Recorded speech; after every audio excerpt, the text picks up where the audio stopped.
골든글러브 자체가 한 해를 마무리하는 행사이기 때문에 매우 이제 의미 있는 행사여서 많은 분들이 이게 기록만 갖고 뽑아야 된다. 네. 뭐 이런 이야기들을 참 많이 하시는데 그래서 저희가 규약을 한번 네. 살펴봤죠. 제가 규약을 갖고 왔습니다. KBO 규약을 갖고 왔어요. 네. 바로 이겁니다. 이게 2024년 KBO 리그 규정인데요. 맨 마지막에 KBO 표창 규정을 보면 81페이지예요. 갖고 네. 계신 분들 참고하시고요. 제14조의 KBO 골든글러브상은 각 연도의 수비, 공격, 인기도 여기 이제 네. 다운표 주시고요. 네. 인기도를 종합한 수상자를 투표인단이 선정한다. 네. 저걸로 이제 팬들이 사실 말이 엄청 많거든요.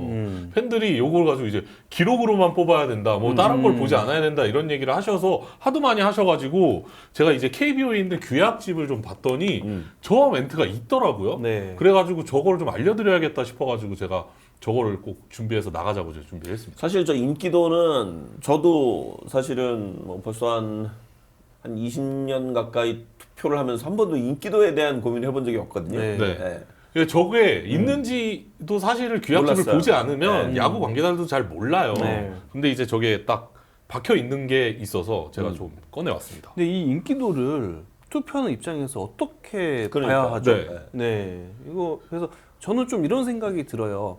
메이저리그가 코로나 전후로 여러 가지 좀 변화 그렇죠. 그리고 새로 뭐 신설하는 게 몇 가지가 있는데 그 중에 하나가 그 퍼스트 팀, 세컨드 팀 이걸 마련했거든요. 네. 그러니까 예를 들면은 각 포지션별로 가장 뛰어난 첫 번째 선수와 그렇죠. 투수 뭐 불펜 투수 쭉 있고요.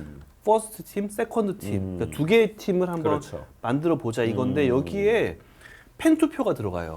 팬투표가 인기도를 만약에 측정한다라고 하면은 팬 투표를 빼놓고 인기도를 얘기하는 것도 좀 그렇죠. 이상하다. 네. 네, 좀 아이러니하다는 생각이 들거든요. 그래서 물론 팬 투표가 뭐 100% 선수의 뭐 실력이나 뭐 이런 걸 이제 보증하진 못하지만 그렇죠. 그래도 인기도라고 하면은 팬 투표를 좀 넣어야 되는 게 아닌가? 네, 이런 생각이 저는 좀 들어요. 지금 현행 방식은 몇 번 저희가 이제 그 골든글러브 투표의 문제점 이야기하면서 말씀을 드렸습니다만 사실 이제 그 투표 기간과 관련해서도 좀 의구심을 맞아요. 갖고 있는 분들이 많고요. 또 지난 그 투표 과정은 지난 그 11월 27일부터 12월 2일까지 취재 기자, 사진 기자, 방송중계팀, 해설위원, 아나운서, 미디어 관계자들을 상대로 해서 온라인 투표를 진행을 했어요. 네.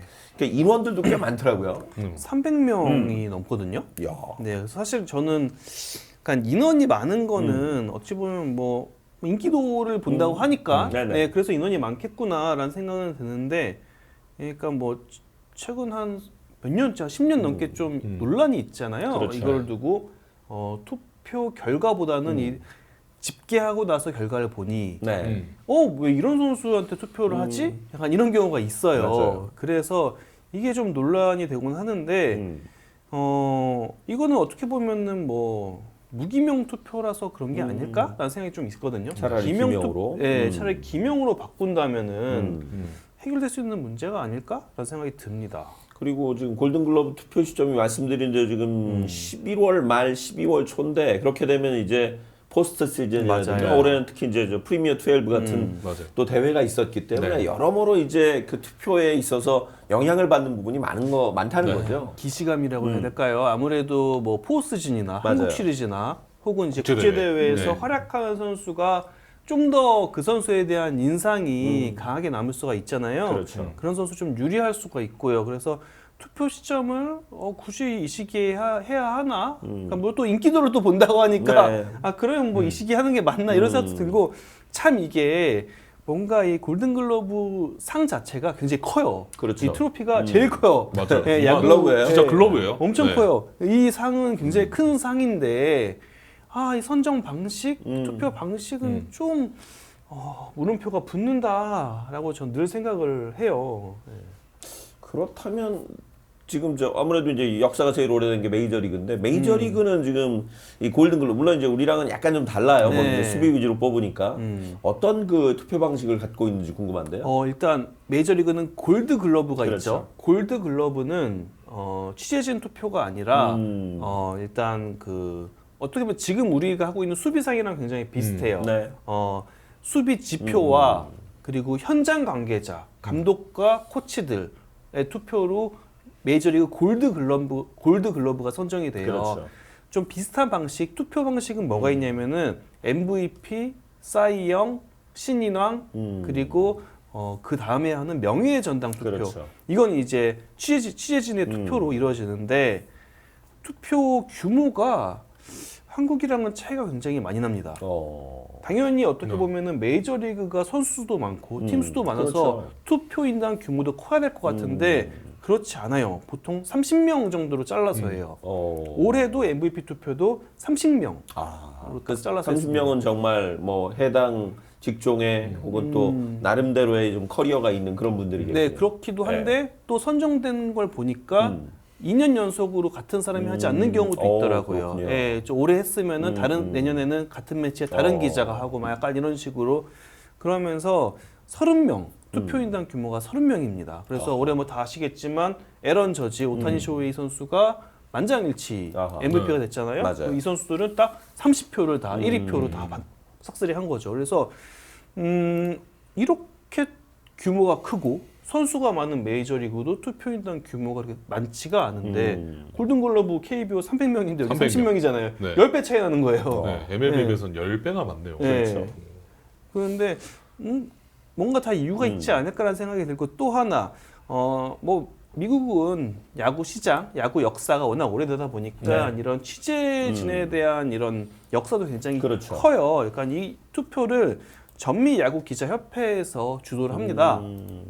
그러면서 이 전미 야구 기자 협회 BBWAA라고 네네. 이제 약칭을 부르는데 이 미국 야구 기자 협회에서 한 10년 정도 전부터 여기 기자들이 이제 소셜 미디어 시대가 되면서 그렇죠. 이게 하도 투표받고 논란이 있다 보니까 미국도 나는 이 선수한테 투표를 했습니다라고 소셜 미디어 통해서 좀 밝히는 게 좀 대세가 됐어요. 근데 그러다 보니까 이제는 이 미국 야구 기자 협회에서 이 홈페이지에 아예 어느 기자가 누구한테 누구. 투표했는지를 다 밝히고 공개를 하고 있습니다. 그렇죠. 거의 네. 기명 투표네요. 그럼. 기명이죠. 네, 그래서 여기 미국 야구 기자협회 홈페이지 들어가서 기자의 이름을 검색을 하죠. 요. 그럼 이 기자가 몇 년도에 누구한테 사인 영상 투표를 했고 MVP 투표를 했고 신인왕 투표를 했는지가 쫙 나와요. 예, 그래서 이게 굉장히 저는 흥미로웠어요. 예, 처음에도 여기도 무기명 투표였는데 자연스럽게 흐름에 맞춰서 그러네요. 사실상 기명 투표가 됐거든요.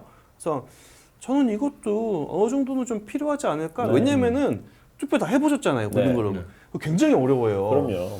진짜 고민 많이 돼요. 고민 많이 해야 돼요. 네. 요새는 그나마 이제 기록이 좀 나오긴 하는데 예전에는 다 일일이 기록 찾아가면서 이제 분석하고 해야 돼서 예전에는 정말 거의 한 반나절 정도 걸렸던 것 같아요. 네. 그래서 굉장히 고민이 많이 되는데 네. 또 한편으로 그럴 수밖에 없는 게 그런 게 당연한 게 그렇죠. 선수 커리어에 이 수상 경력은 굉장히 크게 작용을 그럼요. 하거든요. 몇 년도 골든글러브, 몇 년도 뭐 외야수 골든글러브, 유격수 골든글러브, 포수 골든글러브, 투수 골든글러브.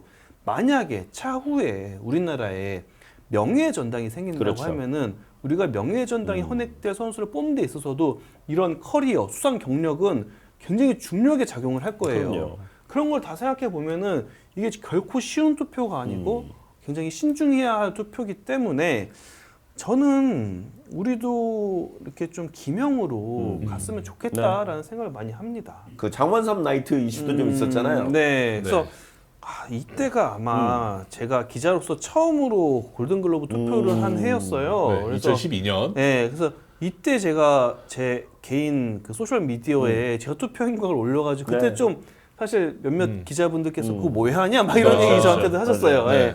근데 아니 그냥 해야 될 것 같아서 했어요라고 네. 했는데 그래서 이때쯤부터 저는 거의 매년 이제 골든글러브 제가 투표한 결과를 제 소셜 미디어에 올리고 네. 있거든요. 예, 이게 좀 이때 아쉬웠죠. 근데 네. 저는 나중에 장원삼 선수한테 이걸 물어봤었어요. 네. 자기가 될 줄 몰랐대요. 그렇죠. 근데 주는데 네. 나가야지 어떡해요. 그렇죠. 네. 약간 좀 장원삼 선수 스스로도 좀 제가 좀 당황스러웠다. 약간 이런 얘기를 하더라고요. 근데 이때 나이트 선수도 굉장히 잘했는데 그럼요. 그때 류현진 선수도 괜찮았어요. 활약이. 네. 그 미국 가기 전에 네, 물론 맞아요. 10승을 채우지 못했지만 근데 이게 기록이 좋았죠. 투수 특히 메이저리그 사이영상도 보면요. 지난 한 10년, 15년 전에 보죠. 많이 바뀌었어요. 저희가 이제 일반적으로 대중도 그렇고 취재진도 그렇고 그 좋은 투수를 보는 기준이 점점 많이 바뀌긴 했습니다. 메이저리그도 불과 한 15년 전, 20년 전에만 하면요. 그때 막 승리 엄청 중요하게 봤거든요. 그렇죠. 네, 근데 점점 이런 야구 트렌드에 따라서 맞아요. 투수의 기록을 평가하는 가치도 많이 달라지긴 전에 했습니다. 말씀드렸습니다만 이렇게 승수는 물론 뭐 투수가 잘 던지면 기록할 수 있습니다만 투수가 오롯이 잘 던진다고만 해서 얻을 수 있는 건 아니기 때문에 네. 네. 게다가 이닝도 그럼요. 최근 들어서 메이저리그가 특히 또 이제 선발 투수의 투구수를 경기당 100개 이하로 딱 그렇죠. 잘라버리면서 이닝 숫자가 점점 줄고 있어요. 사 맞아요. 영상을 받는 투수의 이닝 숫자가 급격하게 줄어들고 있는데 그래도 이닝을 많이 먹어줘야 되는 거 아니야? 그렇죠. 이런 흐름에서 이 이닝에 대한 부분도 현재 메이저리그에서는 좀 다시 재고가 되고 있는 흐름이거든요.